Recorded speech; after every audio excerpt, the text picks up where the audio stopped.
સ્વામિનારાયણ સંપ્રદાયના સ્વામીઓએ દેવી દેવતાઓ પર કરેલા વિવાદાસ્પદ નિવેદનને લઈને રોષ ફાટી નીકળ્યો। દ્વારકાધીશ વિશે ટિપ્પણી કરતા ગીર સોમનાથના સોમપુરા બ્રહ્મ સમાજે જિલ્લા કલેક્ટરને આવેદનપત્ર આપી વિવાદાસ્પદ નિવેદન કરનાર સ્વામિનારાયણ સંપ્રદાયના સ્વામી વિરુદ્ધ કાયદેસરની કાર્યવાહી કરવા માંગ કરી।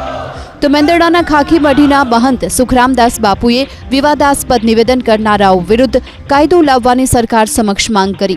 એટલું જ નહીં, આવા સંતોને સમજાવી લગામ લગાવવા હરિભક્તોને વિનંતી કરી। જે કૃષ્ણને, જે રામને, જે શિવને ના મૂકતા હોય એ તમને ને અમને ક્યારેય મૂકશે નહીં, મૂકે। ગમે ત્યારે કંઈક ને કંઈક વાદ અને વિવાદમાં આપણને ઉભા કરી દેશે। એટલે અમે સ્વામિનારાયણ સંપ્રદાયના જે હરિભક્તો છે એ બધા લોકોને વિનંતી કરીએ છીએ કે તમે તમારા સંતોને ઉપર લગામ લગાડો અને તમે તમારા સંતોને સમજાવો।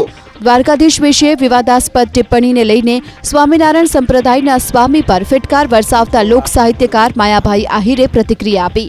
માયાભાઈએ કહ્યું કે આ બફાટ નથી, સ્વામીઓએ પુસ્તકોમાં આવું પહેલેથી જ છાપી નાખ્યું છે। આ ભૂલ નથી, જાણી જોઈને કરેલ કૃત્ય છે। દ્વારકાધીશ કરતા મોટું થવાનો પ્રયત્ન ન કરવો જોઈએ। આ બફાટ નથી, આ ભૂલ નથી, આ તો છાપેલી વાતો એ લોકો કરે છે। આવું પુસ્તકોમાં છાપી નાખ્યું છે તો જાણી જોઈને દ્વારકાધીશ કરતા મોટું થવાની કોશિશ ન કરાય। દેવી દેવતાઓની નિંદા કરનારા સ્વામિનારાયણના સાધુઓને વડતાલ લક્ષ્મીનારાયણ દેવગાદીના આચાર્યનો આદેશ।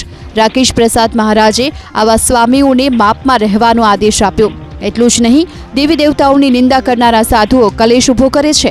એટલું જ નહીં, રાકેશ પ્રસાદ મહારાજે સ્પષ્ટ કહ્યું કે ખાનગી મંદિર બાંધી મોટા થવાનો કેટલાક સાધુ અને હરિભક્તોને મોહ છે। શ્રીજી મહારાજે આપેલા મંત્ર બદલી નાખવાનું પણ કેટલાકે કૃત્ય કર્યું છે। શ્રીજી મહારાજ આપણને એકાદશ નિયમ કીધા, નિંદત નહીં કોઈ દેવ કો।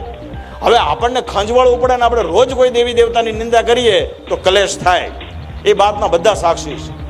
માટે બધાએ બહુ માપે માપે વર્તવું જોવે। આ જીવનનો કોઈ નિર્ધાર નથી, ગમે ત્યારે દેહ પડી જાય એમ છે। રાકેશ પ્રસાદ મહારાજના નિવેદન પર જ્યોતિર્નાથ મહારાજે પ્રતિક્રિયા આપી કે દ્વારકાધીશનું અપમાન થઈ ગયા બાદ તમે હવે જાગો છો। આ પ્રકારના નિવેદનો અને અપમાન કર્યા બાદ હવે જાગવાનો કોઈ મતલબ નથી। નરસિંહ મહેતા, અપાગીગા, જલારામ બાપા, દ્વારકાધીશ બધાને અપમાન થઈ ગયા પછી તમે જાગ્યા, પહેલા નહોતું જગત। ચાલે ત્યાં સુધી ચાલવા દો, ના ચાલે તો સંતાઈને બોલી દઈશ। આવી પ્રણાલીઓ બંધ કરો, ને જો બંધ જ કરવું તો જાહેરમાં વાત કરો, ખાનગીમાં સૂચનાઓ ના આપો।